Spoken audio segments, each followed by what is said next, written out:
প্রিয় দর্শক, আসসালামু আলাইকুম। দর্শক, আপনাদের প্রীতীয় শুভেচ্ছা জানিয়ে শুরু করছি নতুন একটি ভিডিও। তো দর্শক, দেখতেই পাচ্ছেন আমাদের সামনে এক আপু দাঁড়িয়ে আছে। আপুরে দেখতে মাশাআল্লাহ বেশ সুন্দরী। তো সুন্দরী হয়েও আপুর মনের কি ইচ্ছা সেটা আপনাদের মাঝে তুলে ধরবো। আপু আসসালামু আলাইকুম। ওয়ালাইকুম সালাম। আপু কেমন আছেন? আছি ভাইয়া কোনরকম। আপু আপনার নাম কি? আমার নাম সোনালী। সোনালী, খুব সুন্দর নাম। দেখতে তো মাশাআল্লাহ বেশ সুন্দরী।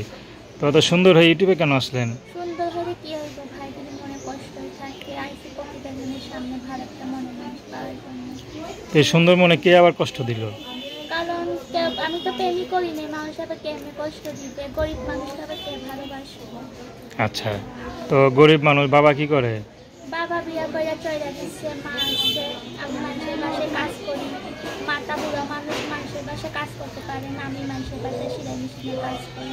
আর এ তো পড়াশোনা করেন নাই? পড়াশোনা করছি 5 পর্যন্ত।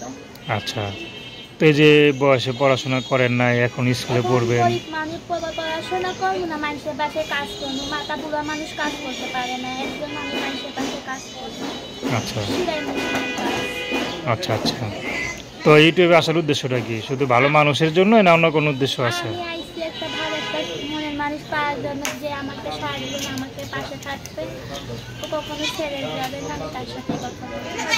আচ্ছা, সে যদি মনে করেন আপনার তো বয়স কত চলে এখন? বয়স্ক মানুষই ভালো, আমি জুয়ান ছেলে চাই না। ছেলে খাইতে পড়াইতে পারে, আমার জুয়ান ছেলে দরকার নেই, বয়স্ক মানুষই চাই না। বুড়ো হলে আপনি চালিয়ে নিয়ে যেতে পারবেন? হ্যাঁ, যে আমার দুঃখ কষ্ট বুঝবে, আমাকে কখনো ছেড়ে যাবে না, সারা সারা জীবন আমার পাশে থাকবে, তার সাথে কথা বলবো আমি। আচ্ছা, তো আপনার সাথে কীভাবে যোগাযোগ করবে? ফোন নাম্বার দিবি, ফোন নাম্বারে যোগাযোগ করবো। ওই নাম্বার কি সবসময় খোলা থাকে? এই নাম্বার আমার সবসময় খোলা থাকে। আচ্ছা, সেই নাম্বার ইমো আছে? না ভাই, খাইতেই তো পাই না, এই ফোন কোথায় পাইনি, গরিব মানুষ। আচ্ছা, নাম কি বললেন? শোনাই। তো দর্শক, তার নাম্বারটা হচ্ছে 013314709991। আমি নাম্বারটা আবারও বলছি, 013314709991। তো প্রেম ভালোবাসা, সাহায্য সহযোগিতা, বিয়ে শাদী করা একান্ত আপনাদের ব্যক্তিগত ব্যাপার। আসুন আমরা 5 ওয়াক্ত নামাজ পড়ি, সর্বদা দেশের সেবা করি।